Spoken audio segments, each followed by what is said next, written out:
Wait for Marion to start. Oh, got it. Sorry. Yeah, there we go. Okay. Good morning. Today is the December 10th, 2021 meeting of the Vermont Climate Council Agriculture and Ecosystem Subcommittee. We're going to meet from 10 to 12 today. Our draft agenda is to finalize our matrix of recommendations, the pieces that weren't elevated into the report for the appendix. Then we're going to talk about the Climate Council's efforts to prioritize the use of some ARPA funds to support implementation of the plan and our role in that process. And then kind of talk about any outstanding issues or concerns members have with the recommendations and how they can voice concerns or dissent in the final report. And we'll take some public comment near the end there and adjourn. So with that, is the members willing to approve that agenda and our minutes from our last meeting?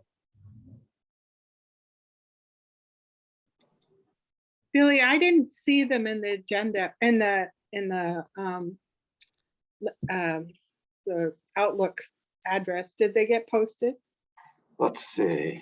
It looks like they're up now, but we can hold off on approving those until next time, Judy, if you want a chance to go through them. Yeah, because I checked 10 minutes ago and they weren't there. So they must have just got put up. Is that it? Let's see. I don't see the minutes on the webpage, but if you go into the agenda itself, they're linked in there. So it's they're kind of hidden. But if you open the agenda from the webpage, they're linked from there. But we can certainly put that off until next time, I think, right? There's no reason we can't do that. Thank you. Great. Minutes they're on the calendar event for the 19th. Okay. Great. So yeah, as far as the agenda is concerned, I just wanted to make sure there was time on the agenda to talk about the minority report that we talked about last time. Yep, that's on there under the kind of section talking about outstanding concerns and opportunities to dissent. I think that was Pat's terminology for what you're talking about. So we'll definitely have plenty of time to talk about that and make a plan for those who want to write something. Thank you. Okay. So that's that. With that, what is the first thing on here? Yeah, matrix. So Pat, I'll hand it over to you, I think, if that's okay. Good. So I think what we need to attach to the final report is the matrix of actions, whether or not they were included in the narrative. So what happened is, as you all know, I went back and tried to match the actions to what was in the narrative we submitted to the Vermont Climate Council, not what the Climate Council ultimately did or didn't approve, but what we had approved as a subcommittee in our narrative. And then allowed a December comment column, and a few people did comment. So I thought what we do this morning, the goal is to just get a list of actions in this matrix, right? And then if there are additional things people want to put into the center elsewhere, we're going to make sure we provide time and method to do that. The thought here is to kind of finalize this matrix today, have it be a clean version, and it'll be attached. So what I did do is the comments that came in, I just identified where they were, and I thought we'd just go right to them and look at them and have some conversation, and we can make adjustments for the matrix. So that's the method to the madness. So with that, let me project this thing. Let's see. Okay, I'm make sure I have the right thing. Okay. Can people see that okay? Okay, great. All right. So there were no comments in the mitigation section A, so nothing to do there as far as I know. Under B, there were a few things, and I just highlighted them in yellow so we could find them. So under the strategy, manage natural and working lands for biodiversity, et cetera, there was line 29. And it wasn't something we had elevated to the cap, but I think it ended up getting into the cap anyway. So I think it's maybe just a note. It was already in our matrix. We can leave it there. Whether it was in or not the narrative, we can strike that column when we submit the final actions. Lauren. Yeah, I think that maybe not in UVA necessarily, but I think if you dropped in UVA off, I think the rest of it might have been in there, but I can double check and put it in the chat for you. Okay, that'd be great. And we want to make sure it's consistent. So it did. Well, we can, if the language isn't quite right, we should get that fixed. Okay. We had another action item that wasn't elevated, but someone had asked the question of what does it mean to support here? So the action is to expand support for a no-mow buffer along all water bodies. So I think people were just looking for more clarity on what that action actually meant in terms of support. So I don't know if we could quickly craft some language or just make this a little bit more specific or clear. Anybody have thoughts about how do we make this action more specific? I think it depends on where it, under whose, okay, Ryan's got his hand up. You know what? I'm going to let him talk. Ryan. Okay, I'm not trying to, just had some thoughts to share in that I'm not sure what's reflected in this matrix. This is certainly actions that were elevated in the subcommittee and didn't make it to the cap. And I think that might be because there's not consensus on those recommendations. And I'll say, you know, from the perspective of the Agency of Agriculture, that there are absolutely areas adjacent to surface waters that are mowed and is an important part of agricultural farm management. And so, you know, expand support, to me, I think that fits under some of the riparian buffer planting projects that exist that are already represented in other parts of the report. And so I don't know if folks go about that through, you know, looking at CRP for if someone does have a no-mow buffer, that's, you know, you can have a filter strip in CRP or CREP if that reflects that. But, you know, if it's expand support for no more buffers along all water bodies, you could say that to expand support for riparian buffer planting programs or the like. But just want to call out that, you know, there are, you know, probably being more specific about what's intended there is good. David Mears. I wonder if we, Ryan, if we just put in the, you know, there's other places here where we talk about incentives, and that seems to be kind of the theme here. I wonder if we just use the word incentivize instead of support. So it's making it clear that, you know, we're not necessarily thinking about using regulatory approaches to mandate no-mow zones, but that we recognize that they're valuable and we're encouraging farmers to use them.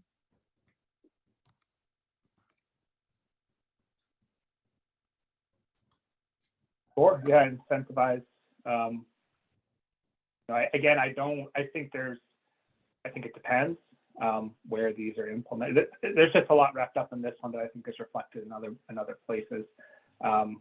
You know, as you know, in riparian plantings, I think you'd want to say riparian forest buffer plantings, because that would be the management zone where you wouldn't see mowing generally in those practices, with those practices implemented.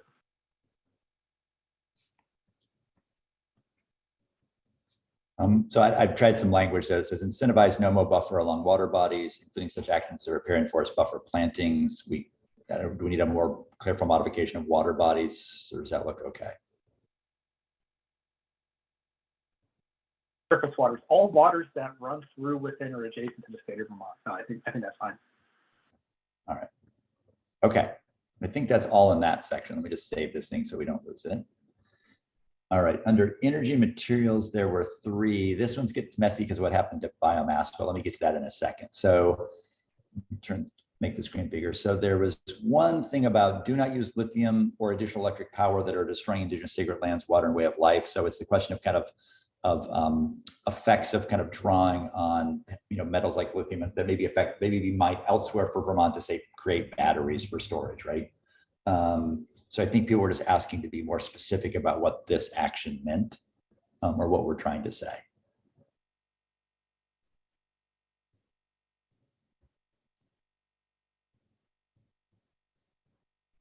Is that not clear? It's pretty clear to me.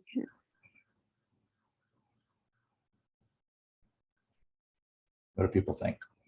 Judy's saying it's, you know, pretty This was my comment.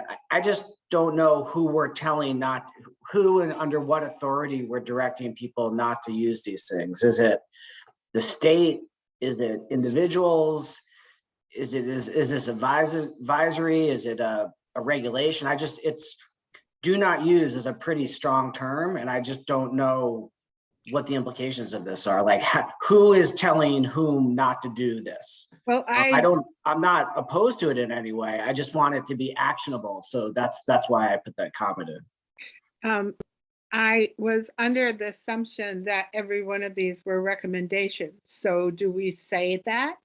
Do we say we recommend do not use? I mean, or is it assumed it's a recommendation?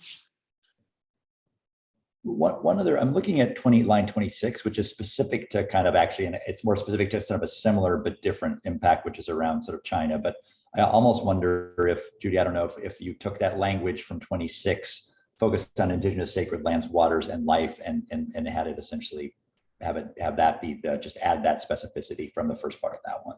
Well, it's two different things. They're specifically taking lithium off from indigenous reservations because they only own the top 6 inches of land. So they can do it. Right. The other one is they're using children to harvest toxic materials. So they're two different issues. And I'm just wondering if I can borrow something. Let me try something out here.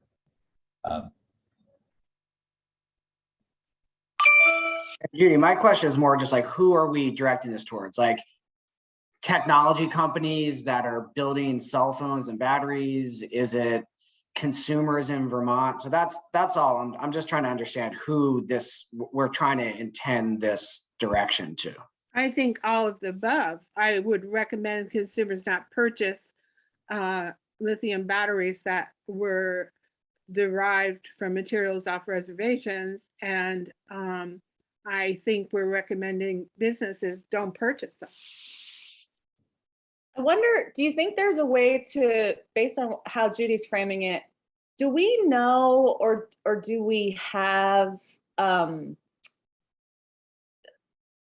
transparent standards around, where solar panel materials are being sourced and things like that? So in other words, and this is where my lack of knowledge in this arena is troublesome, but who's bringing that technology into the state, and are they aware of from where it's being sourced and under what conditions? And is that sort of a place where we could say,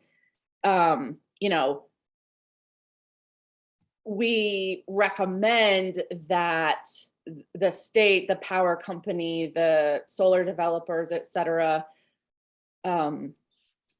pursue environmentally just policies around the accumulation of these products or something like that. I'm sorry, I'm coming up with this on the fly and my brain's not working very well today. So, but that's what I wonder if that might be a little bit more actionable, but Jake might be able to speak more intelligently to that. Well, that's a lot of pressure, Abby. But our minds were drifting to the same place. So yeah, I'm on the consumer side. I was curious. I'm wondering the same thing about whether there can be any kind of like disclosures of sourcing for those types of products. Like, does the state have some kind of authority to require that level of consumer transparency of manufacturers and the like? So that's one, to me, that's one hook in implementing a recommendation like this at the consumer level is, you can't necessarily say you can't use this consumer, but you can inform their decision making by requiring those types of disclosures. And then, I don't, yeah, and then there might actually be more actionable regulatory acts that the state can require manufacturers to do certain things around their sourcing. But I think at the consumer level, that disclosure piece is an important one. You could potentially model it after some of the I know people were driven nuts, but some of what went into GMOs, you know, the development of Just Label It and the certifications for that, you know, maybe this is sort of the next space where some of that work needs to be done. I'm sorry, Right. Judy, I just saw your hand was up. I apologize. That's Judy. okay. So if you're suggesting to educate folks about their purchases, that's one thing. But is it possible to not allow them to grid tying of the panels and batteries from the panels that use toxic chemicals gathered by children or on indigenous land? Is it possible to not allow them the opportunity to connect to the grid? Maybe they can buy it if they want, but buy it if you want under your own will, but we're not going to let you connect to the grid. Yeah, I think that sounds fine. That's the sort of kind of specificity I was looking for. So yeah, I think if the group is saying, you know, panels sourced with these materials or through these means, you know, should not be part of our kind of grid tied electric generation network, I think that's a nice, clear statement. So thank you. I'll do clean up the language is getting a little messy, but so that I think probably we could be a little more artful in the language, but hopefully this is getting closer. Yeah, and I don't feel super strongly about this. I just want to make sure that we could actually compel some action with it if that was our hope. So I might send this around afterwards for just a quick comment on editorial, but Judy or anybody else, anything else on this one? Let me save this. Okay, the next one was just, there was a question about, there was a word about harvesting materials using children, that's specific, and then it goes, and use other unsustainable methods. So did someone want to define other sustainable methods a little bit more or not? It's just, it's line 26. Trying to make that bigger, and there we go, okay, that's slightly better.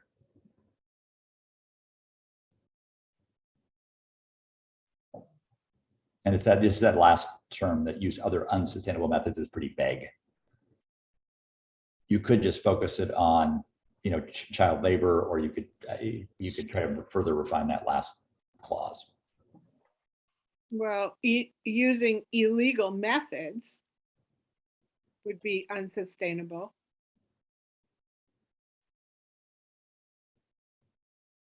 But then the US government does that all the time on reservations, so.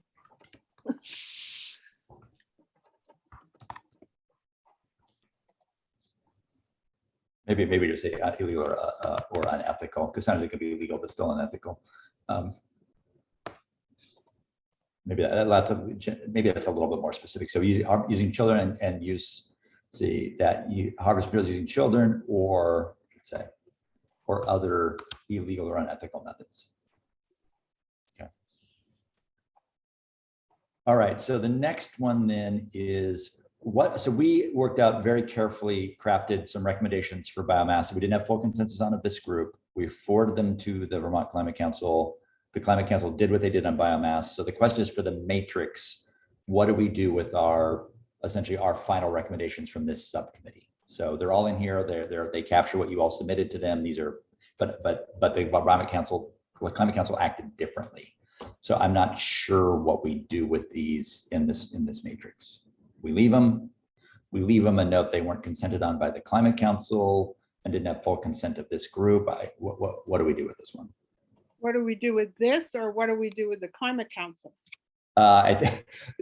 Those are two different questions. We're going to come to the Climate Council in a second. I'm just thinking for now, for just the matrix. We'll come back to the Climate Council. Judy, good point. I mean, it seems like the most transparent thing would be to leave them in, note the dissent among this group, and the Climate Council didn't act on these, but they would be there in the record in the table. But there may be other ways to do it. So what do you all think? Abby?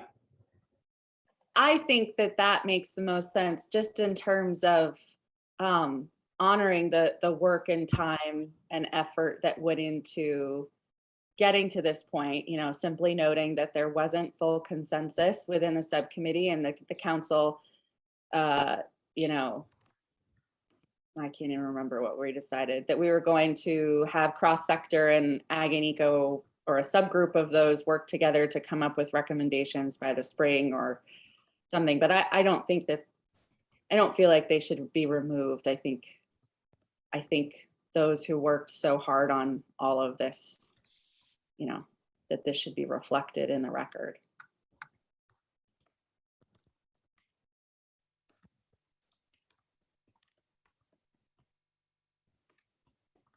I'll figure out exactly.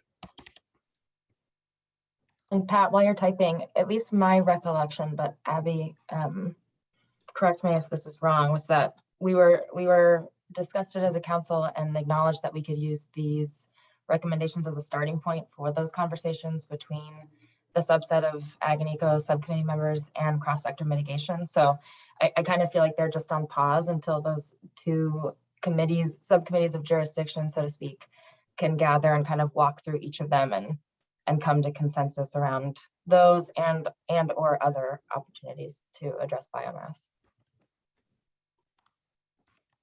Yep. That's my memory as well.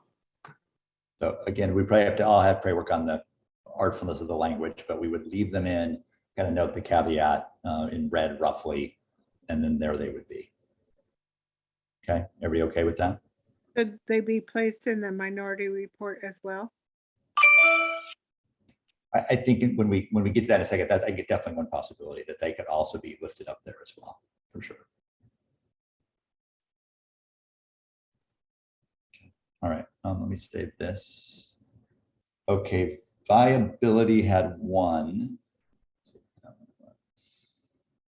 Under 19, it's bigger. There was That's my language, land grabs. I've got to figure out where I can find an official definition of that, because I'm not sure what that would be. For transparency in terms of my understanding of it, you know, it's Bill Gates in this moment busting into countries in Africa and buying up all the farmland, and the fact that he is the largest owner of farmland, I think, in the United States as well. I can't remember that exactly. You know, so this sort of ability of those with the privilege of wealth to come in and buy up enormous tracts of land in order to control them in ways that don't allow for folks on the ground to have sovereignty. Well, that's the same thing, Abby, with water and Nestle purchasing. Yeah, water. exactly. Yep. So maybe we should address both. Sure. I always forget that we have so much water here that I forget that, but yes, that's absolutely a concern nationally and internationally as well.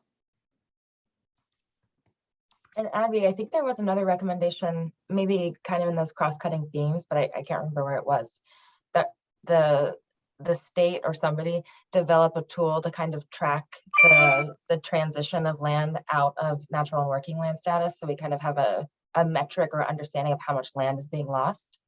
I think that made it somewhere in the plan. I think it did too. It's somewhere in the cross-cutting, but I can't remember where. Yeah, I'll go check All it out. 273 pages are not imprinted upon my memory. Maybe Marianne remembers. She must know every single page by now. So Abby, maybe I'm trying a few things which are probably not perfect language here. So maybe Abby. That's fine. I'll try to find out from somebody more knowledgeable than myself what the right terminology would be. Okay, and what we'll do is we'll substitute. We'll show this everybody. We'll substitute what Abby comes up with into this into the land grabs piece of the language. Well, Abby, I think it's important to think too that we have said that we want there to be fairness and equity to all living and non-living things. And so we're talking about the land and the water. So that fairness, land and water should be given an equal right. They can't speak for themselves, but they should be given an equal right to be how they're controlled or manipulated or used, right? Yeah, What I put in draft language is major purchase of farmlands, forest, or water by so on and so forth. So we'll capture all three: forest, farms, and waters. All right. So Abby, we'll circle back to you on the specifics of that language, and we'll include kind of all three of our categories. Okay. Economies was one. I just want to note we had not quite cleaned up our language about low grade wood. So under line 10, I just took out the word low grade and changed it to terms we've used elsewhere. So we get rid of the terminology that we were concerned about. So I just wanted to know, I think that's that change I just made, it's in red. And I think that's it for that one. Yeah, that's it for that one. All right, land use. There was two. Okay, and so these were ones that were left in the matrix and weren't necessarily elevated, we're still in the matrix. So one is downscale TNC's overarching NCS quantification approach to Vermont. And the comment was, I'm just not sure what that means. What is TNC and NCS? See, I think this is the Nature Conservancy, I assume. And I just want to, for the record, say that actually did not come from me, despite being a Nature Conservancy employee. That came from the forest group. The Nature Conservancy has developed what's called Judy, a natural climate solutions quantification approach. Natural climate solutions is basically a weird, wonky term for what nature can do to actually sequester and store carbon. So the mitigation value of our natural and working lands. So that's like an analysis that is being suggested to be kind of scaled for Vermont. Yeah. Okay. And is it downscale or utilize? It may even be global, but it's at least a hemispheric kind of tool. And so the idea would be to figure out how to connect it to things like the conservation design and Vermont specific land use data, to figure out how that tool could be applied at a local or a statewide scale rather than national. Gotcha. Okay, and this was my comment. I totally support that. It wasn't clear to me from the words exactly what was being suggested. So this is helpful. So Bill, that's okay now? Okay, good. All right, and then. Oh, I have a question. Are you saying let the land be land, the forest be forest, the water be water? Is that what you're saying? Let it do its own thing? Are you asking me, Judy? Yeah. Um, I'm looking right at you. Well, I can't tell where you're looking. It's 2D virtual reality. Well, I mean, I personally believe that as like a personal ethos, but this specifically is kind of just another tool, like David said, that can kind of identify key areas for letting water be water and land be land, to make sure that that carbon sequestration and storage value can be retained or expanded. Okay, thank you. Let me say if I don't lose anything. Okay, then there was one other one. So there was on line 42 was incentivize fund pollinator planting for existing or new solar and wind fields. And then there was just a suggestion that apparently there's already a program, so maybe we should reference it. Is that right? I think if there is an existing program, it makes sense to reference it, if that's the question. I'm not sure. Exactly. It makes sense to highlight it, because if it's still an issue and nobody's following it, we need to make sure it's in the forefront too, right? Yes, and I was just on a call with one of the people that does some of the work for it, and it sounds like there's good uptake, but not as much as there could be. And so yes, I think we should highlight it if it's possible. I should say. Maybe I'm going to say Vermont. All right. Got that one. All right, then let's see. Education had 2, I think. All right, and these were just more notes. So I think some of these languages in education from our original matrix ended up in the narrative. So I think a person just noted on line 12, this ended up in the narrative to the Climate Council, and then same thing with this one on the bottom line 21.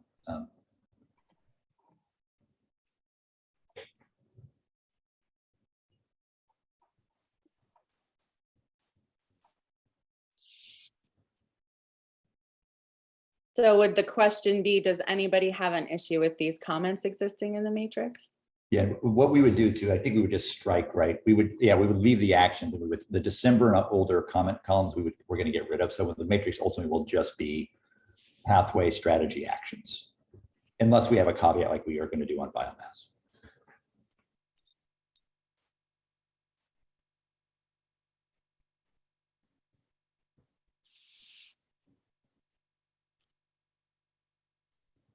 Okay, anything else on this? All right, so I think we have a little bit of wordsmithing to do on a few of these. Abby, you're going to get us work language on land grabs.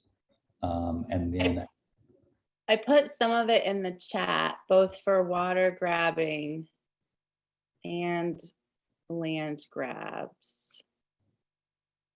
Of course, now I can't. okay.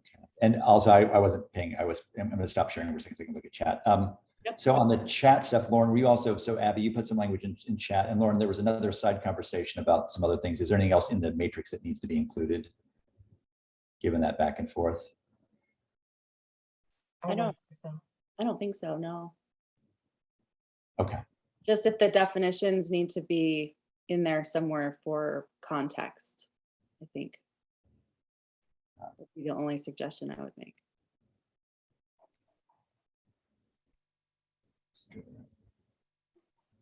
Okay, Lauren, you pulled that language in. Okay, good. All right. So there's some, why don't we do this? Co-chairs, I'll work with you to kind of clean up the matrix, make these final changes. We'll put them in red or something so people can easily find them. And then what we'd like to do is just do a quick circulation and then call it a day on the matrix. Again, we're going to get to the broader dissent in those issues in just a second. Does that sound okay? Well, co-chairs will work with me to kind of clean up and clarify this language, looking at the chat, the comments made, send that out to you, quick review, and then we'll finalize it. Just to be abundantly clear, this is after today, the matrix is static. So any remaining issues specifically regarding the matrix we want to deal with today, and then be able to put that to bed for the moment. And I don't want to belabor this, but are we going to have a disclaimer that just acknowledges that not all items enjoy full consensus support from the subcommittee? Jane, in the other matrices where people had a lot of stuff and not all made it into the narrative, how did they frame that, or just generally the entire list of action items in a matrices? You all are the first to talk about this thoughtfully for the way it'll be put in the appendix. And as Billy was just asking that, I certainly appreciate that is consistent with the other actions that weren't prioritized for inclusion in the CAP for rural resilience and cross-sector. So I would imagine some disclaimer about that overarching for the 3 matrices that we'll attach in the appendix. So that feels like something that Marian and I should work on and share with the council when we put forward the full package of appendices for which the council will actually adopt as well. So we'll think about that language and put that forward so the council can weigh in and make sure it's appropriate. Jane, I tried some lousy language that you can make much better. And that would go to all the matrices across the committees, the subcommittees. Okay. Okay. And as Abby said, we really want to kind of, for all your sake, if nothing else, is kind of bring this to a close. So we'll work to do that quickly and be done. Again, and we're going to, in a second now, we're going to get to some broader questions around dissent and how to handle those things, minority reports, et cetera. Okay, let me save that. All right. I think, Billy and Abby, we're going to turn to Jane next and just get an update on the Climate Council, a little bit about what they've been saying about our ARPA funding priorities, and also if they have directed us about how we want to approach when a subcommittee member has dissent, what's the way we handle that just by form, so we know, do they submit a letter?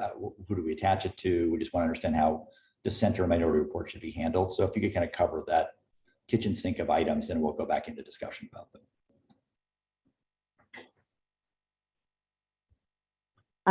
Okay, hi everyone.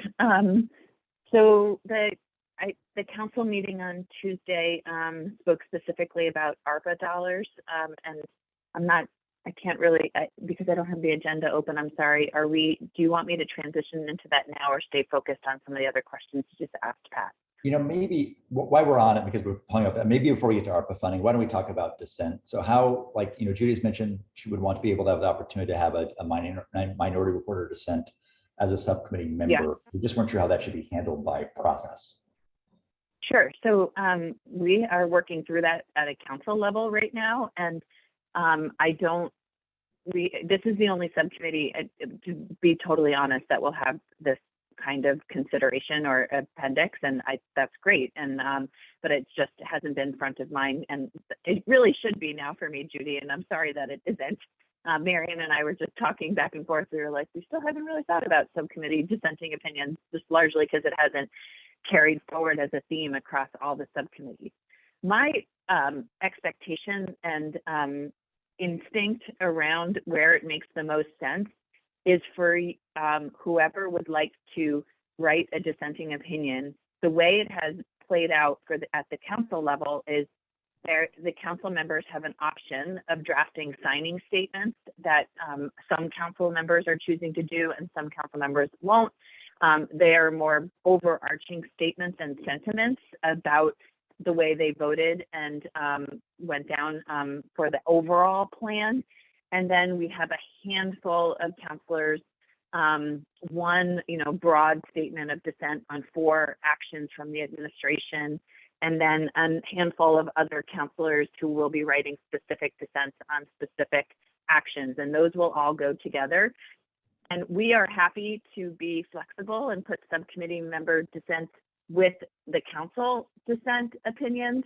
However, my suggestion would be, since people will be looking at your body of work when they get to your matrix, I would encourage my gut would be to put the subcommittee dissenting opinions with the matrix, so that as folks go to look at the overarching body of work from your subcommittee, if there is lack of consent that is resonating enough that folks want to take the time to write that out, that it likely should live with that matrix, because as you probably know, that matrix, even though it wasn't voted on for all of the actions in it or carried forward, it will become a standalone document at times, I'm sure, for organizations to think about how they further this body of work. So it feels like putting that there so that the reservations that people feel about some of the actions it contains are right there for organizations to see and look at.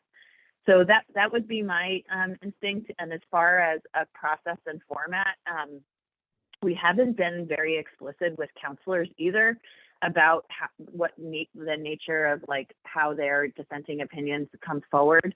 There can be as long or as short as they want. The signing statements have been encouraged to be about 1 page.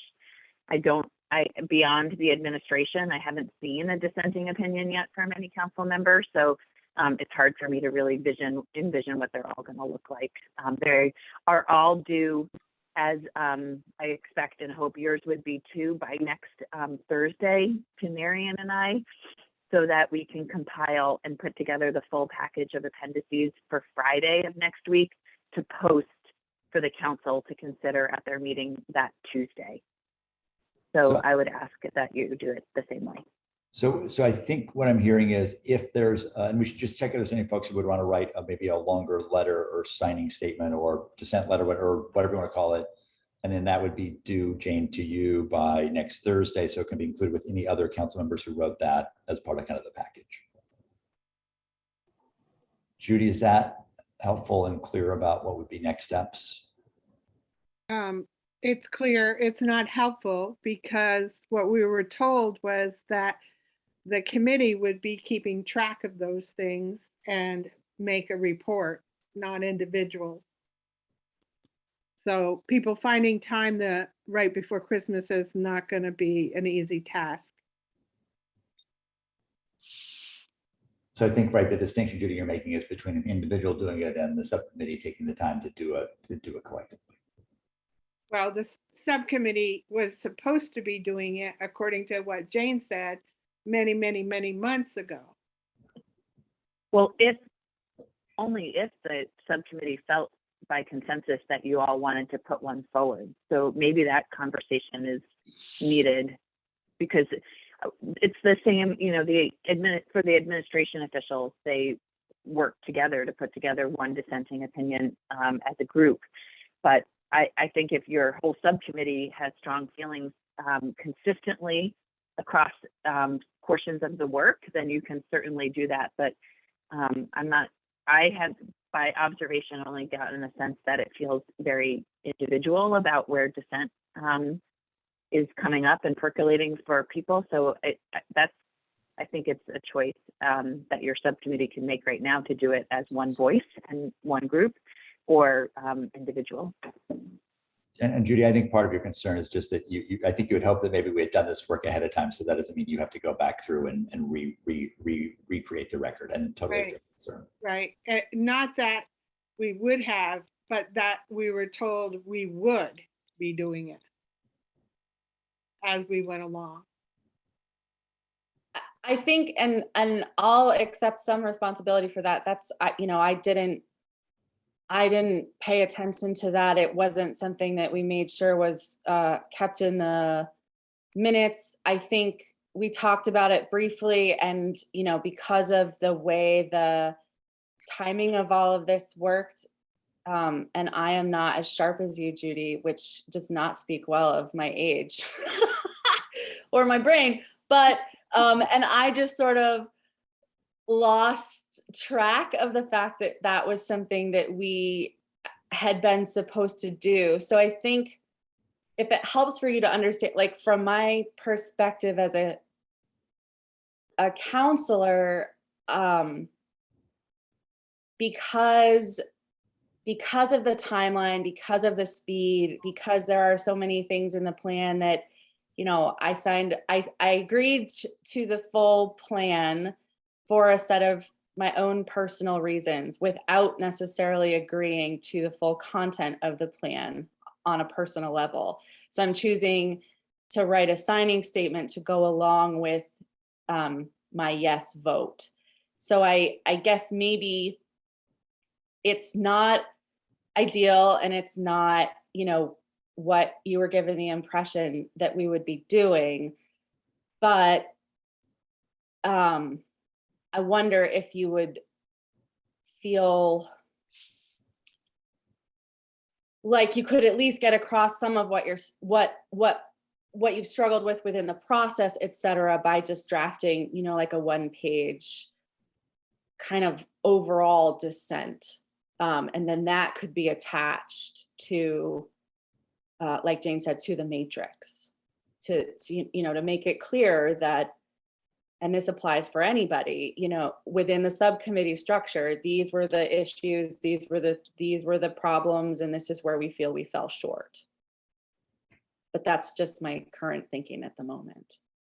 And I know it still sucks because it's time and you have to write. So it sucks for me because I went back through many, many videos to get some of those conversations, to recapture them. And I clearly heard in the video the second time, yes, we will be writing a minority report. Yeah, and just to be totally honest, I always interpreted that as there would be an opportunity for minority report. It would be incumbent on those with dissenting opinions to voice those. So, you know, I I think maybe there wasn't clarity around what that meant, but I always saw it as just an opportunity for those with dissenting opinions to document those. I didn't. But it's more than that, Billy. There were many conversations that occurred around specific areas, and because you would interject, or Patrick would interject and say, well, we need to talk about this further, we don't have time. And so they were dropped off the table. There's many, many of those conversations that shouldn't be just dropped off the table. They should be listed so that future people working on this in the future will know that there was discussion and concerns. Judy, a question for you. How can we support you in trying to kind of, so to speak, mine some of that so that you have help in doing this final work? Is there any way I have a 2-page list that I got off our conversations. And some of them may have been put in the matrix because they may have been discussed further. Some of them may not have been. I'd be happy to share them with you because we just solved one of them. One of them, which was just left dangling, was Abby's land grant issue. And we just solved that one. That's now on the thing. So some of these others may have been too. I just pulled them off the chat boxes, the minutes I had, and some of the videos that I went back to. I mean, Judy, if it's helpful, I'd be happy to take your list, go through the matrix and identify where I think there is that or something similar and just give that to you so you can have a side by side. And if that would be helpful, I'm happy to do that. Well, some of them are going to take discussion.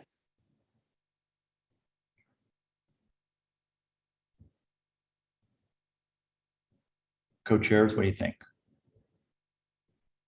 Can you give me an example of one that would require discussion? Yeah, we had a lot of discussion around backyard boilers. And then we didn't have time and it got dropped off the discussion. I don't recall it got put on the matrix. Well, my suggestion for that one, because of the discussions that have to happen between cross-sector and ag and eco, and we have to at some point establish who this sort of, I think we're thinking that it won't be an entire subcommittee to subcommittee endeavor, but rather a subset of committee members that want to try to work together on that issue. And so if you were one of those people that wanted to work on that issue, then that clearly falls under the clean heat standard components and a lot of the discussion that's happened at cross sector. And I think would be an important component to bring into the discussion of biomass and thermal applications of wood heating. So or thermal applications of biomass. Sorry, this is not my area of expertise. So that might be one solution to that is right. Which brings up another issue. Many of these we were told would be sent to other committees for discussion, but we have no record that that happened. Judy, there is in the matrix there, and I left it in there. It's a bit messy, but there is a referrals. These were at least some action items that got referred to other subcommittees. So I'm not sure it captures our final land use ones that I can pull in, but I think this is the. Okay, so we're backyard boilers, one of those issues that was referred. I'm just looking right now. They didn't, I don't believe. I think they would need to be called out specifically. Here's what I'm going to recommend. Anybody jump in if they disagree with this approach. Pat, I'm wondering if you and Judy and I should set up a time to talk and lay out the, go through Judy, maybe you can go through Judy's list with the matrix, and then we can figure out sort of what's left from that issues list after we understand what was referred and what wasn't, and what's covered in the cap potentially that we don't fully understand yet. And then if there's outstanding things from that list, we could bring it back to the subcommittee on the 17th to determine. No, that won't work because we have to have the dissents in by the 16th. I don't know. But Abby, to your point, we certainly could do, I think you described, I could go through and match, Judy's list with the matrix to see what is or isn't included. We'll find out what's outstanding and if it wasn't addressed. And then maybe, again, maybe Abby, you, me and Judy could get on the phone and try to sort out kind of how to address those. Yeah, because I made this list because Billy asked for it. Yeah. So I sat there and wrote it and made it out. And now there's no time to discuss it. As usual, there's no time. Well, I guess one question is, so to James' earlier point, I mean, one possibility is if there are actions not in the matrix now, because we're also noting the matrix, not everybody agrees with everything.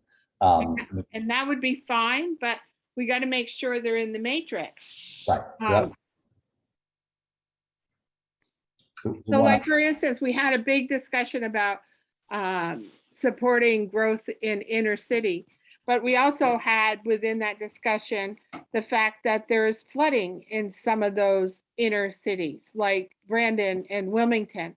And so are we going to support the growth in those types of communities where it's an issue?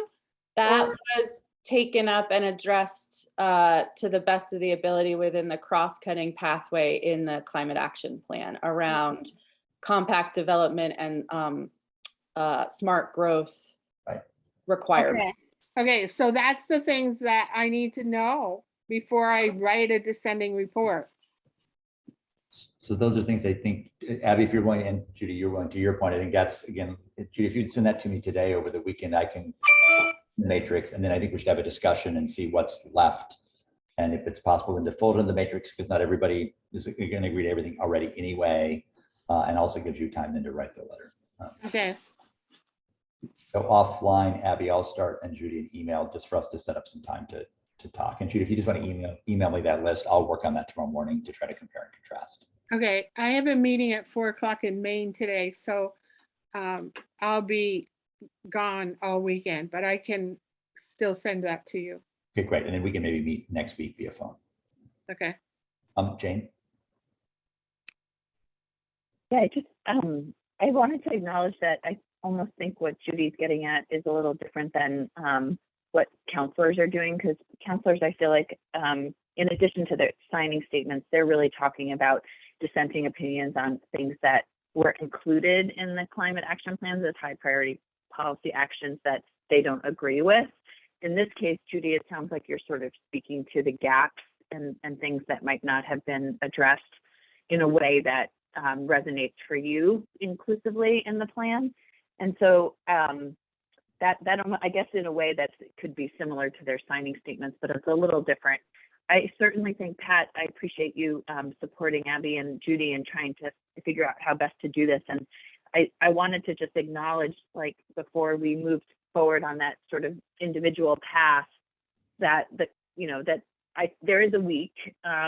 If Marion and I could be supporting, if a subcommittee process was important to the whole subcommittee, we could talk about that. If not, and I just wanted to close that door and make sure the rest of the subcommittee is feeling comfortable with moving forward to support Judy to make sure her voice is lifted up and her feelings about what we missed are included. But if there was some larger consensus or conversation, then the timeline that we have put forward with the appendices, is somewhat mindful that we want the appendices to be included in the CAP as soon as possible, because many of them are technical reports that the legislature will lean on, but it's also an arbitrary date.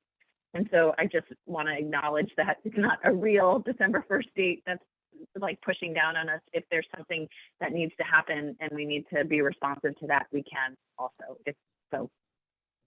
So let me ask the subcommittee. I mean, I think given Judy's concerns, Abby's described a way forward there. Is the subcommittee as a whole want to do more than that? Do any other else of you need support in terms of any final concerns that you have? David Mears. I have a question for the group, and in light of what Jane was just saying, and so it's directed to the members of the Climate Council who participated in that discussion. I didn't get to participate in the full part of it, but I did listen in on some of the debate over the no net loss, net gain discussion, and there was some discussion about the tension between the trade-offs between the amount of land that's kept in natural and working land status versus as we shift to growing the amount of land that's in solar. And there were changes made to our from what we had recommended to what was included in the final report. And I wonder, like, am I right about that? Are there other big things like that? And should we as a subcommittee flag those as things that we remain committed to? Or it may be enough that we recommended them and that was our position, but I wonder if it's worth trying to flag any of the things that were particularly contentious before the council. Abby, do you have I don't know whose hand was up next. James. James, go ahead. I just wanted to, if we were going to talk about those things, also recognize and appreciate that there were changes made to the UVA language also that came from the subcommittee. And you could argue that both of the language that was ultimately put forward in the cap for the net loss and the UVA changes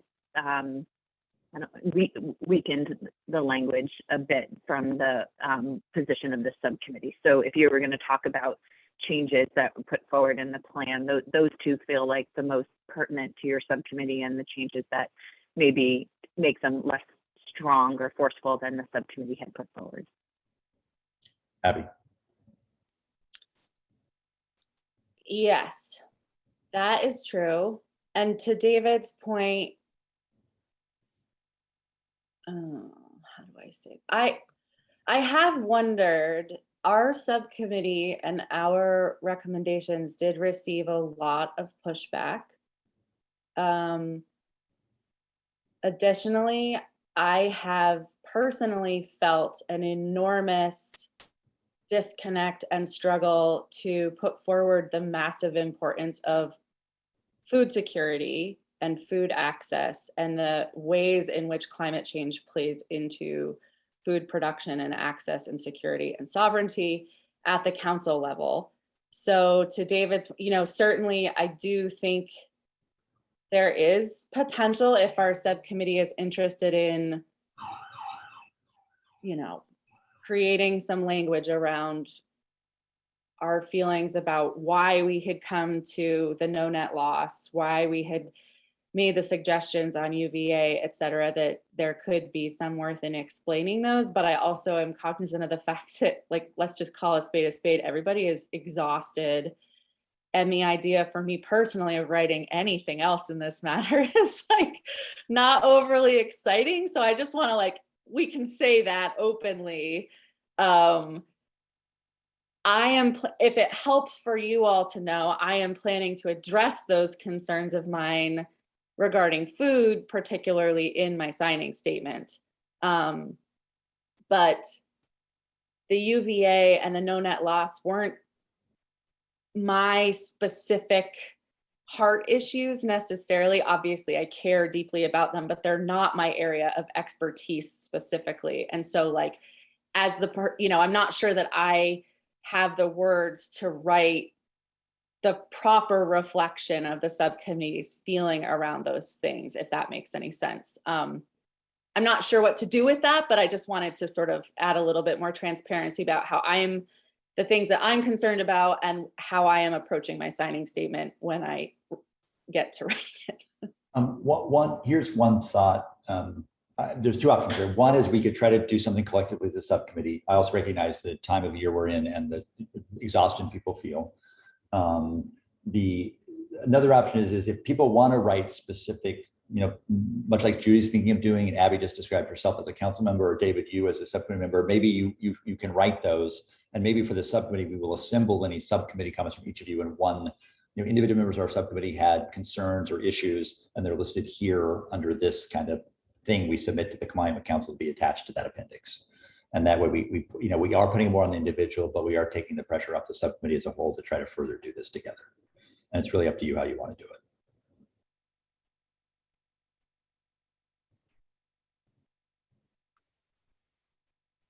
Well, here's a thought, which is we made a set of recommendations. They stand on their own. They, the changes that were made, were discussed publicly, and there was, I thought, a pretty robust and good debate. And the perspective of our subcommittee was well represented by Lauren and Abby and others, and Billy. So I think I don't feel a burning need to make those statements. I just wanted to ask to make sure we didn't miss an opportunity if it were necessary. As an advocate, I'll be flagging those things before the legislature and policymakers that I feel that I disagree with where the Climate Council came out, and others can do that as well. I'll just, as a kind of almost at a philosophical level, I'll just share. I think in some ways the contention around, or the tensions around our issues were born of two things.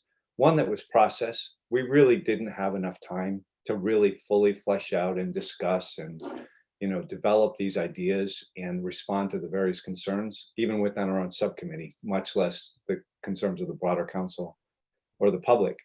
And the second is substantive, that there really is an inherent tension that's built in Vermont, that's built into this conversation on climate. And I'm glad that the legislature included the kinds of issues that we were dealing with, the importance of natural and working lands and of concerning resilience. And those things are potentially in tension with some of the needs on the mitigation side, the need to have greater investment in renewable energy and thinking more carefully about how we design our landscape. So I think our work is far from done. We didn't complete the task because we couldn't. It was just not possible.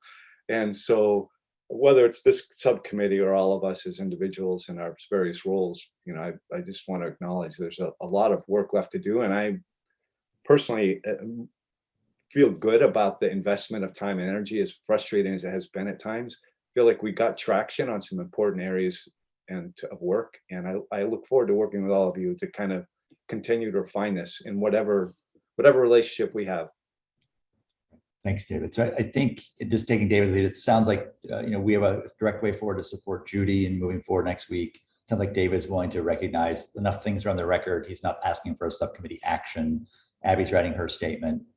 And again, if any of you feel strongly enough, certainly you can either forward your thought to Abby or to Lauren as council members, and or write as Judy is doing something as well.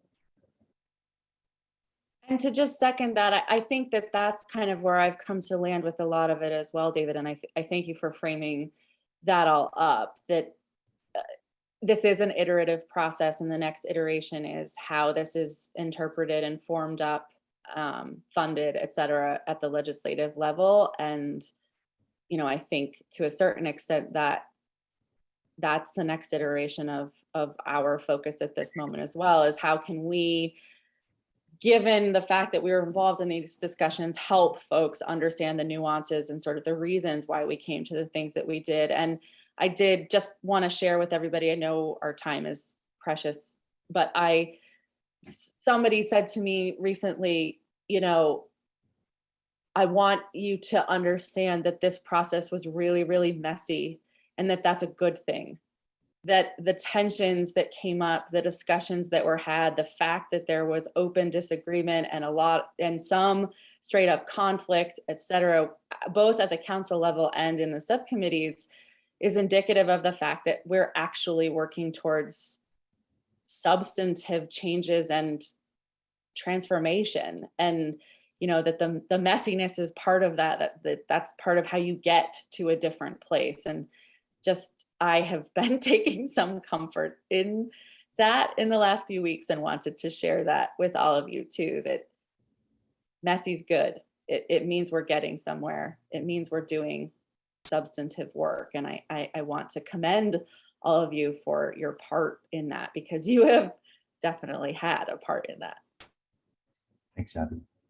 Okay, anything else on this for now? We've got some specific action steps that we'll follow on. Cleaning up the matrix, supporting Judy and identifying those things in the matrix and not, and how to further them in some fashion so they're still transparent and available. Anything else for now on this? Okay, why don't we turn to ARPA? the American, whatever that Recovery Plan and Act, whatever it's called. And Jane, I'll leave that to you. Thanks so much.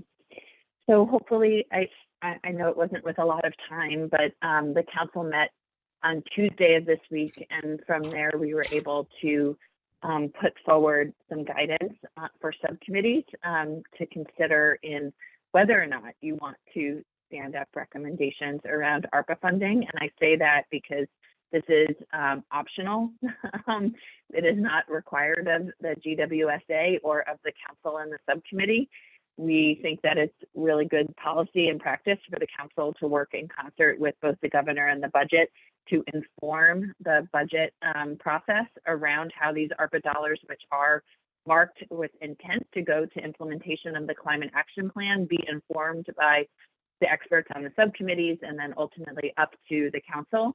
But it's recognizing that we're at the end of a long road here and energy is low. I do just want to say over and over again that this is an optional ask of subcommittees, and really want you to consider that as you think about your commitment over the course of the next week, because that's when the timeline for it. So the guidance, I'm sorry again that I didn't get it out sooner, but I shared an email with you all last week, and Marion was kind enough to post the PDF to your website yesterday that speaks to where we were able to get with the council around guidance and parameters.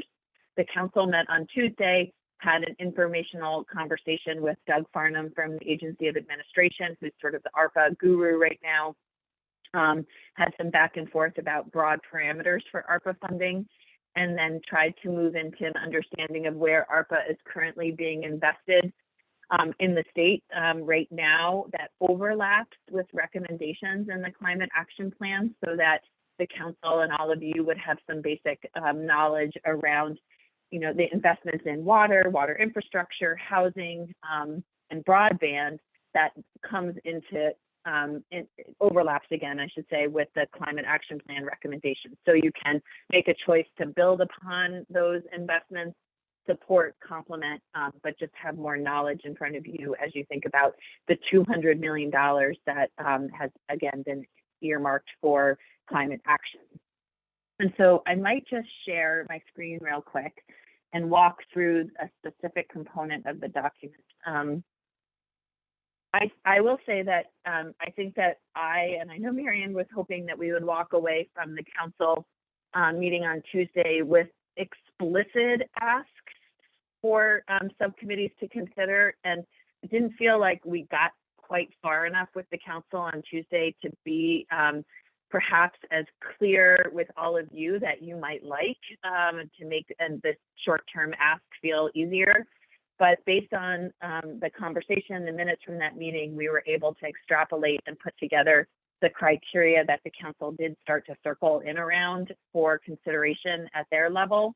And recognizing and appreciating that the guidance from ARPA is vague in a way, although does have some clear requirements that make it more palatable for when it would be brought to the governor and the budget and the legislature to consider.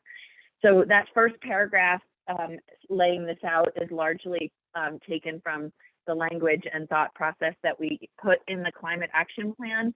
We were able to identify, as we were getting towards December 1st, that the immediate next step was going to be to think about where we pointed ARPA dollars to, and we sort of put a pin in the climate action plan to say that we're going to do this in December, and we're going to prepare a memo to the governor and the legislature on behalf of the council that sets forward some sort of guiding principles for how ARPA dollars should be invested in climate action, and then put forward a priority list of the buckets of work that we would like to fund with these dollars.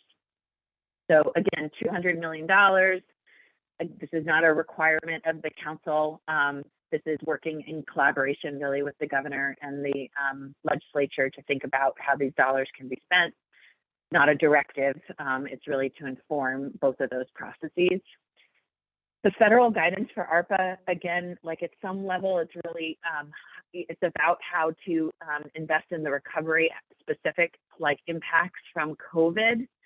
And the guidance then interpreted by Vermont is really been to put first forward projects that serve low-income Vermonters. And in other states, they've used census metrics. In Vermont, we've really been using income-based metrics for those projects. And I can send a little more guidance around on that, but really thinking about how we put front and center marginalized communities with these projects and how they benefit is front of mind for all ARPA projects. There's an infrastructure, and then really beyond infrastructure, because infrastructure makes me think of roads and like really building things. It's really about implementation, like an implementation focus. So how you're getting these dollars on the ground to implement a project. And planning is only eligible with ARPA dollars if it's leading to that infrastructure project or implementation project and ultimately job creation. So it has to all be rolled in. And the actions that you put forward are either going to want to be things that are already proven and on the ground programs that you're giving money to advance, or things that are really close to being able to stand up, because these dollars have to be obligated and out the door by 2024. So we have 3 years. So with that understanding, the council spoke to thinking at each of the 3 subcommittees focused on this. So your subcommittee, rural resilience and cross-sector, to put forward no more than 3 to 5 actions to share with the council that are ready. And where possible, this is not a requirement, but if possible, and you have this understanding, speak to the maximum amount of funding that could actually be put on the ground. So that you're not given $40 million for a project and know that you could only have spent 20 million. Like, speak to that upper limit of funding if you can at all. Knowing that we've already prioritized your actions for inclusion in the climate action plan, we want to really hone in on some specific criteria. So really want to revisit the impact of the actions. So really high impact and cost effectiveness down below there. And I, at the bottom of this document, repasted the definitions that we used for those in the foundational criteria. But then we really want to be thinking about how equitable the actions are. And really, again, because of that focus on marginalized communities, I expect that the council will look to set a threshold for investments. And we linked in the state of New York commitment to this, as well as the Justice 40 initiative from the Biden administration that speaks to how these dollars should be invested, or more broadly, climate action work to benefit what percentage of marginalized communities. And the final sort of more, somewhat squishy, but hopefully compelling way you all can make a case around leverage. So how can we use these dollars, knowing that they're short term, to sort of create an on-ramp, take down barriers for future actions and future work in this space? So how can we set the stage for this work to continue with other funding in the future? We're just asking for the actions that you put forward, 1 paragraph write-up. Much of this can come from the work that you already wrote up for the climate action plan. It doesn't have to be reinvented, but we're hoping that you can speak to those 4 criteria laid out above, specifically to the council. And then ultimately, depending on how many ideas we get, the council may just assume to take all projects and actions to put forward and compile in the memo to the governor and legislature, or may have to whittle down a handful if we know that the ask is way above what we have allocated to us and really want to set clear priorities. So that's really all I have here in this space. I'll stop sharing, and I see Abby's hand went up, and we can sort of have a conversation about how much your subcommittee wants to give to this and a process needed. Abby. I just wanted my first suggestion as what I would see as a high priority action within the context we have laid out in ARPA would be to fully fund, and maybe even more than fully fund, VHCV and the Farm and Forest Viability Program, conservation easements, water quality grants, et cetera. I think there is a strong, long history of the effectiveness of the work that they do, and it could be structured in ways to meet better low income and BIPOC communities of color. And I'm just thinking that that covers both conservation, agronomic practices, and housing, which seems pretty critical, all of it. Jane, That's just the opening thought. Jane, do you want to just, I think there's maybe a limitation. You want to just mention that?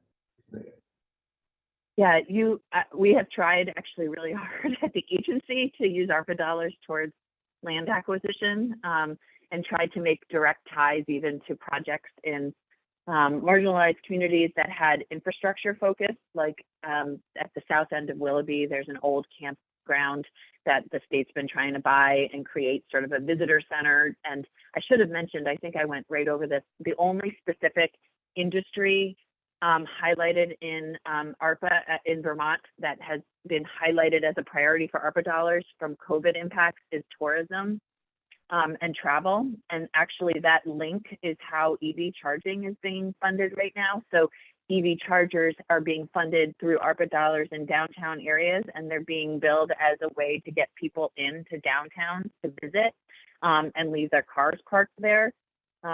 But we tried that with ARPA dollars in the agency to fund a land acquisition project that was committed to providing a campground, a new state park, and this investment. And we haven't been able to use land. You can't use land conservation, the acquisition. And so VHCB gets a lot of money with ARPA, but it all goes to the housing side right now and hasn't gone to their conservation side. So I'm not sure how that would work. And this is where I encourage Billy, others, people who have familiarity with ARPA and capacity, like at first glance, I would think acquisition would make a lot of sense with ARPA dollars, especially for travel and tourism, if you can make that link to people coming here for like conserved lands and visiting, but it hasn't worked yet.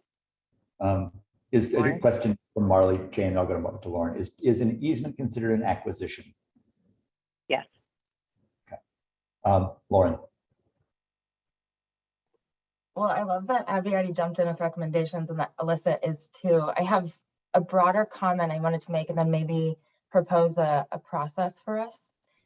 The broader comment is, Jane opened this agenda item saying the council kind of made a little bit of progress with what we should be working on as subcommittees, but it's really up to us if we want to expend any of our time and energy. And to Abby's point, I think we are really all fatigued over the course of the next week to develop any single paragraph case statements for something that should be funded. That said, and I really do feel like the wear and tear of this process on myself, but based on the conversation that we had as a full council, I mean, the majority of the recommendations and conversation that were being elevated were really focused on emissions reductions.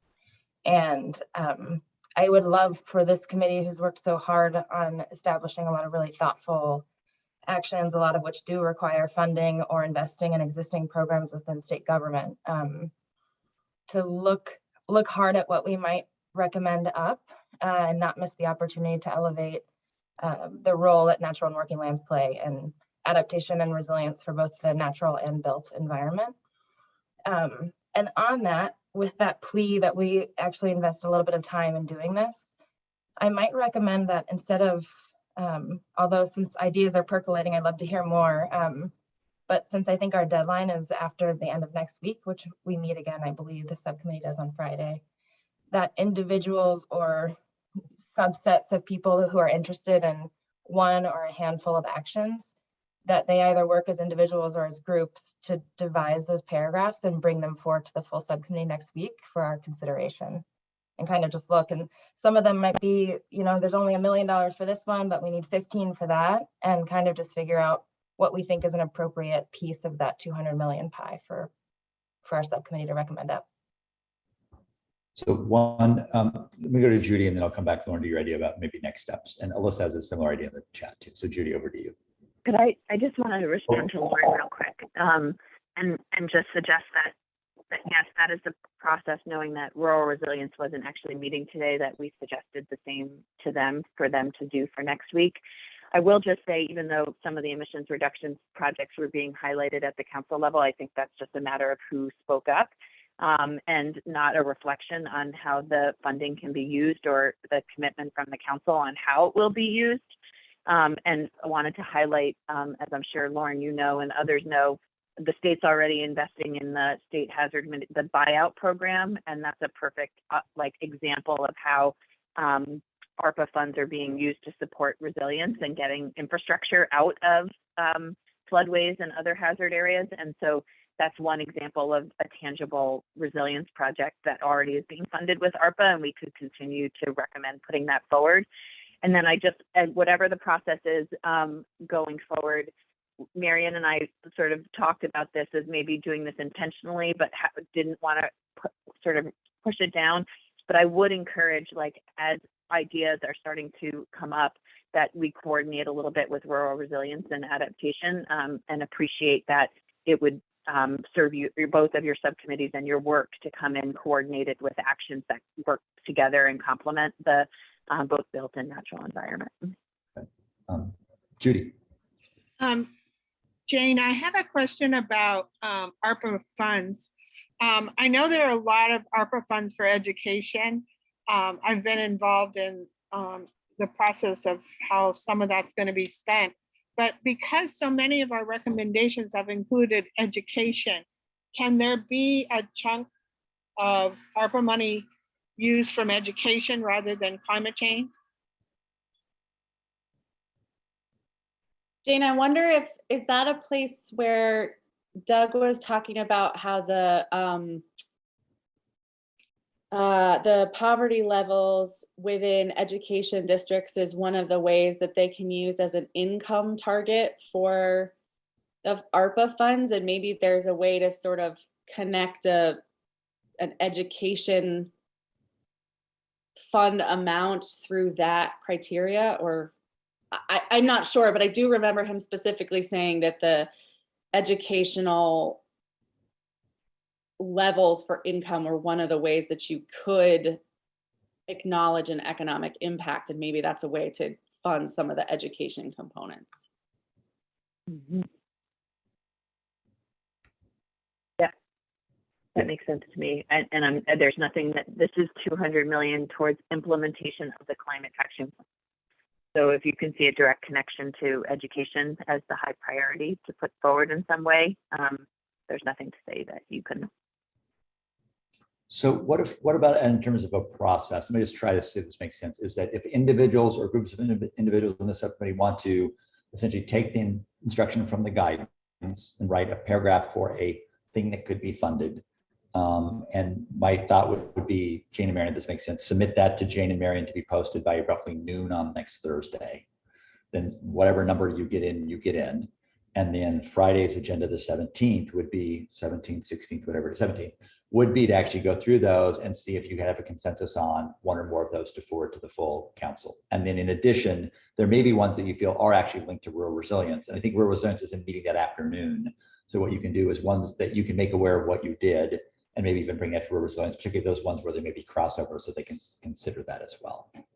I don't know, how does that sound as a process?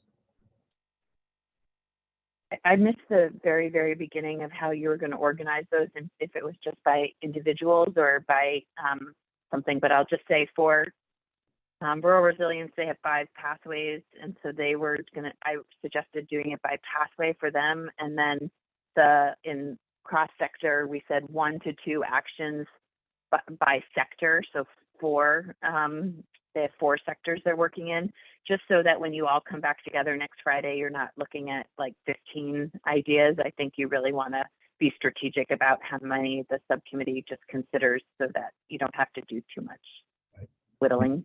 And my only concern is trying to like reorganize people, in terms of like smaller groups. So I don't, again, you can decide how, like to Jane's point of, so you don't get too many. You could say limit it to 1 per person or 1 per group. We could try to be more coordinated by pathway, but I think that might be hard at this point because we have so many. I don't know how you want to do that. But to Jane's point, any thoughts about how to kind of make sure we get a streamlined number? Lauren. Well, I think there are 2 different numbers to consider, both just like the discrete recommendations. So, 1 to 5 or however many, but also the total sum of the recommendations in an amount.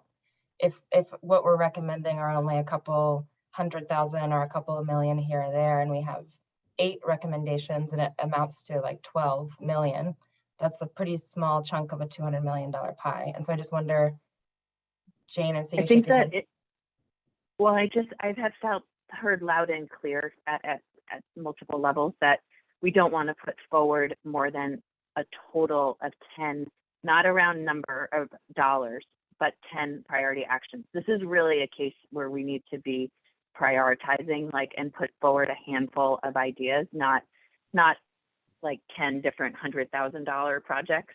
The overhead of management of ARPA is very challenging. So we want to be putting forward really impactful actions that actually cost a lot of money that we can put that money towards efficiently. Great. I hear Jane say go for big ticket items, team. That's what I heard too. David Mears. Just a substantive thought. One of the, in terms of larger amounts of dollars, one of the themes that ran through both of the task groups that I was on, both agriculture and forestry, was that if we're going to keep land and working land status, if we're going to continue to have a viable farm economy, a viable forest economy, which are both vital to keeping land and farmland and forests, then we really need to invest in the economic viability of those sectors, and things that like workforce development, like access to capital, technical assistance. Those can be those could be transformational ideas, and we could, the state dollars will presumably be tied also to improvements in those sectors in terms of how they are managed to increase the carbon storage and sequestration. So it could be like a win-win for those economic sectors as well as for the climate. And in my lifetime, I've never seen an opportunity like this where there's such substantial amounts of public funding available to help make a transformation. So I'd encourage us to think about how we can draw from some of our recommendations along those lines. They may not be obvious because it's not like land conservation or it's not planting more trees, but honestly, it feels like the bigger, longer term win that we could get. Great, thanks, David. Ryan.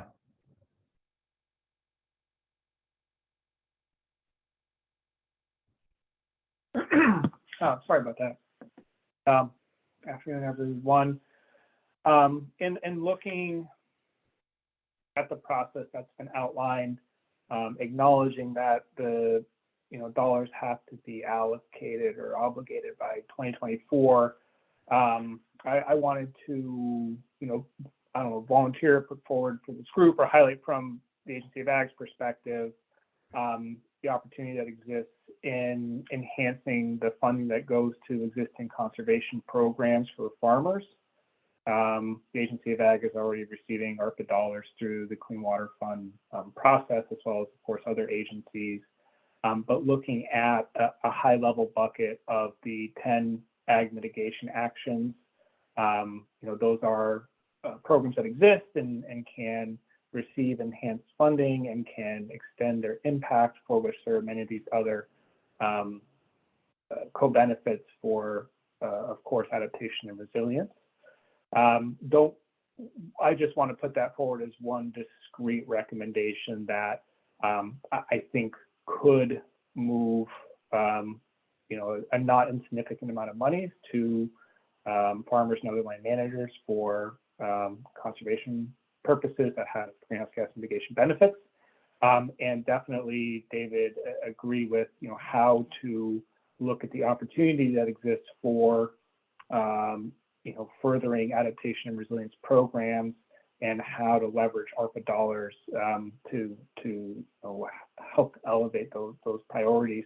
Definitely a lot on the table, but wanted to volunteer to draft that or work with others for just the narrow ag mitigation section for next week, as I think that's landed here at the Ag and Eco Subcommittee, and ask for your support to put that forward.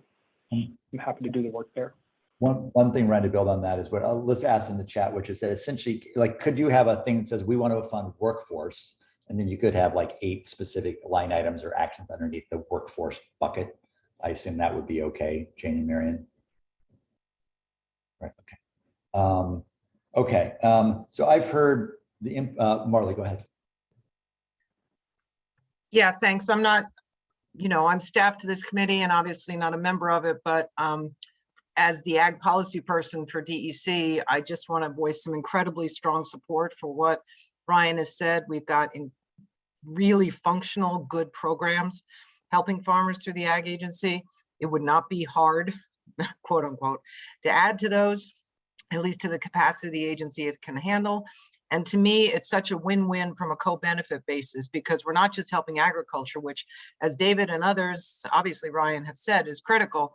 We're also helping flood resilience and the sustainability of our working landscape overall. And I hope food insecurity as well. So I just wanted to speak up with some huge support for this. So I've heard your criteria, in addition to the ones we have to meet under ARPA and the Climate Council's direction, is like big, lasting, impactful, and not too many. So the question, I guess, is a process where we depend on individuals to follow the guidance from the council. I'm going to come back, Jane, to just ARPA constraints in a second, just so people are clear. And then we submit to Jane and Marion by Thursday. Again, hoping that we don't have 50, we maybe have 8 or 10 to sort through. If there's a better way to do it, let us know. I'm just trying to make it as efficient as possible. Co-chairs, what do you think? Well, why don't we take not a vote, but a straw poll, if you will, right now, or whatever, are there a number of folks who are thinking they want to put things forward, or given the parameters, are there just a few folks that want to think about this more deeply? Because maybe we don't need to worry about having a whole bunch of things possibly come forward. Maybe we can determine now that a few people are going to work on it and go from there. I'm just not really sure where everybody's at on this. Otherwise, yes, I think your path forward makes sense. I'm just going to go around. I'll do a little bit around Rob. So Lauren, how much would you want to think about this and potentially submit 1 or 2 ideas? Yeah, I'd like some time to look through our actions and develop a case statement or 2 for consideration. Alyssa, how about you?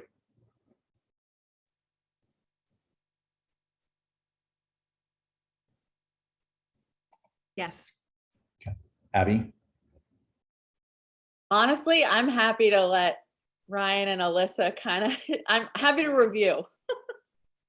Okay, good. Billy? I did a cruise through already. I struggle to find stuff, honestly, that seems eligible for the funding, but I am interested in thinking more about it.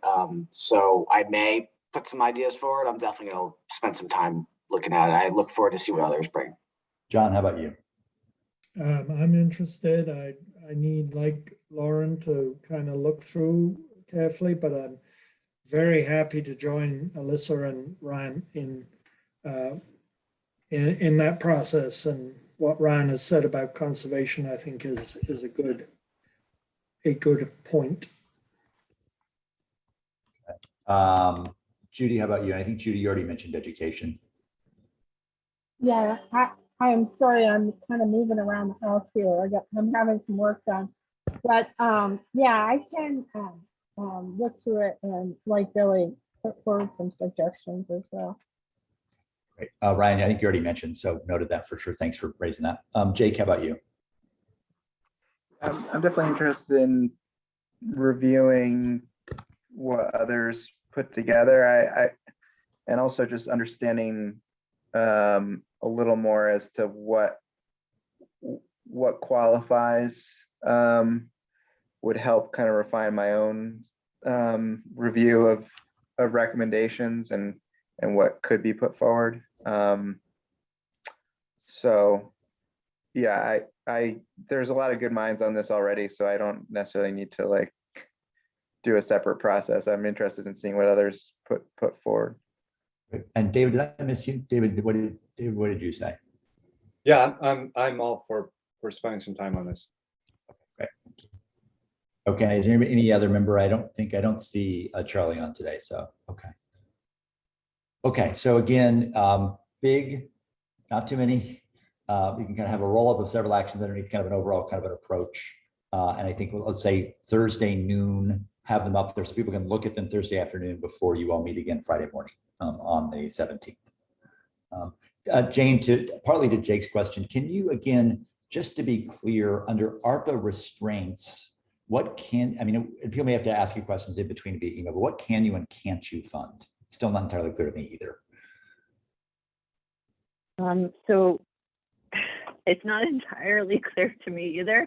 And I've been trying to like whittle down and meet with folks over time, but it does feel to get that list more refined. But I do feel like it's, you really want to be thinking about how you're putting something on the ground and implementing and creating something. Like, that's why that word infrastructure keeps coming up for me. The projects get bucketed in high, medium, and low risk. And what my understanding is that he'll only fund medium and low risk projects. And therefore, there may be that high risk projects include a way larger spectrum of things, but we really want to be targeted at that focus of how we build and implement something on the ground, and then the benefits of those projects for marginalized communities in Vermont. So I guess if there is any question that a project or action is feeling like outside that scope, but is rising up as a priority for you all, if you send it to me, I can ask Doug Farnham or Julie, who also has a ton of experience with this now for our agency, their reaction about its eligibility. So if you have questions, maybe reach out to Jane as needed as you develop these. Okay. What about ag practice equipment? There's a specific one, Jane, right there. Yes, I very much think that is appropriate. I know that A&R has used a ton of the money for expanding access to state land and public lands and justified that and buying new equipment to do so. So I imagine it would be similar, like if you were implementing ag practices and needed equipment to do so, you can pay for it that way. But others should speak up. I'm no expert on this, so if anybody feels like I'm giving fuzzy math or conclusion, let me know. We've gotten some guidance on ARPA through the Clean Water Fund process about which practices and programs are eligible for agriculture, and so I can share that with the group, and that will, of course, inform what we put forward for next week. And that'd be helpful. And I just found something from Treasury that a little bit further down in frequently asked questions, there is some eligibility answers to certain questions. I don't know if they'll be helpful, but I put it in there just in case. Okay. Co-chairs, I think with that, we have some work to do to finish the matrix. We're going to support Judy in developing a dissenting statement. We've got some work to do on kind of these ARPA ideas before and then at next week's meeting. And with that, Billy and Abby, I'm going to turn this over to you for public comment and to close. And I may have to sign off just because I have to jump to another thing. But Billy and Abby, does that sound good? Over to you guys. Yeah, thanks very much, Pat. Abby, any other thoughts you want to share before we invite some public comment? Nope. Okay. So I think we have a game plan for this next week. Thanks, everybody. We've got some time for any members of the public who are interested in sharing some thoughts or comments with the subcommittee. So please raise your Zoom hand or make yourself known otherwise. See Jennifer so far.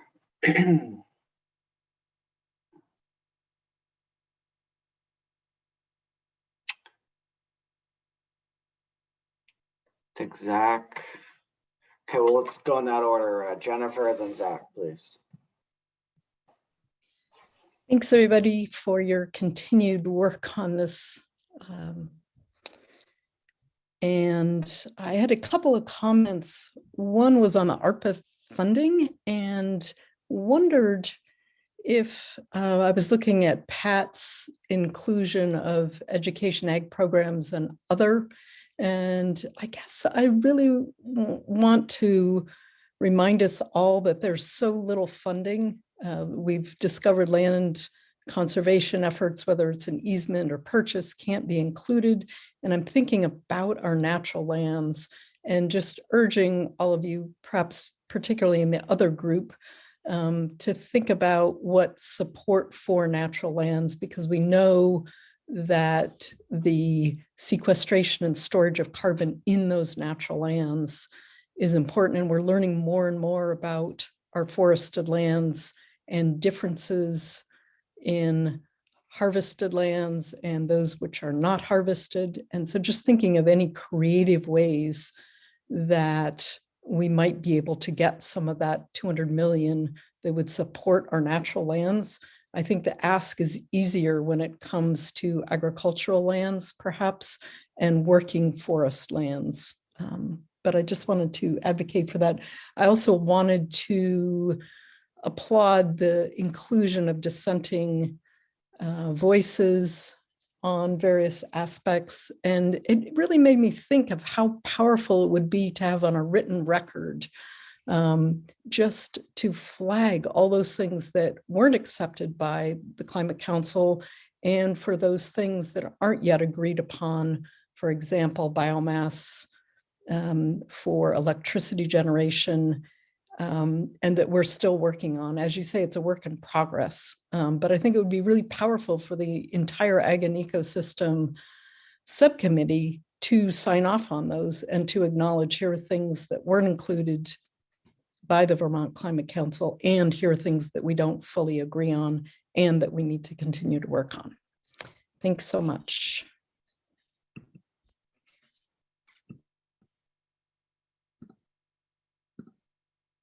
Thank you, Jennifer, as always. Zach? Yeah, thanks, Abby. Good morning, everybody. And thanks, Jennifer, for those comments. And I don't think, I don't think any of us have seen you all, visited with you all since the release of the report last week. And so first of all, I just wanted to say thank you. I know, I have no clue how much time, energy, stress you all have, blood, sweat, and tears you've put into this. And the document contains some really remarkable recommendations. And I am really optimistic about where we can go next. It wouldn't surprise any of you for me to say that there are certainly things I wish could have made it in there, but I'm really grateful for what is in there. So thank you for your hard work over the last year. And I appreciate you allowing us to sit in for the ride. Thanks for your patience and attention. I did just want to say a couple of other things. I'm really glad the biomass conversation is continuing. And I'd just like to echo what Jennifer said a moment ago about, issuing a dissenting opinion around the biomass issue in particular. And I really do hope that, and I don't have a clear concept yet of how that conversation is going to progress around making kind of more formal recommendations around biomass. I hope you all saw the comment that I shared earlier this week with an article from the New Yorker from just a few days ago, just building on many other pieces that have come out over the last year or two on the topic of biomass. There's just so much justification for you all to take a deeper dive into that topic. And I look forward to diving into it more with you. So again, I'd love to just hear more about how that conversation is expected to take place or progress in the weeks and months ahead. Certainly look forward to engaging. And then lastly, I'm really glad Jennifer brought up the topic of dollars, ARPA dollars being used, for land acquisitions for natural lands. I just wanted to share a statistic with you, which is that the Forest Legacy Program, which is a really important program for protecting forests in Vermont, it originated here in Vermont with Senator Leahy's leadership. Those dollars are not supposed to be restricted to any particular type of use.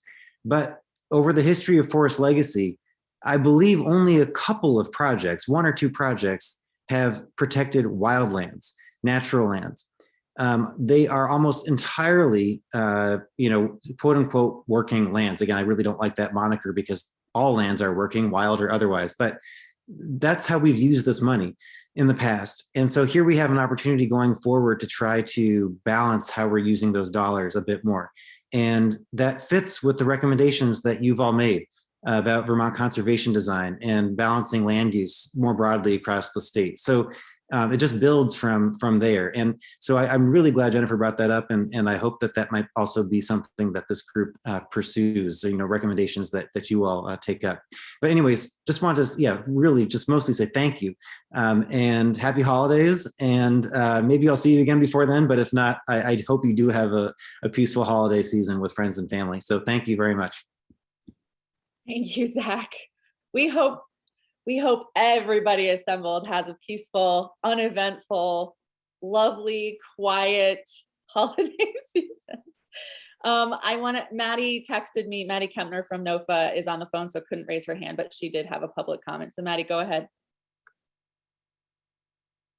If you're still there, which I think you are.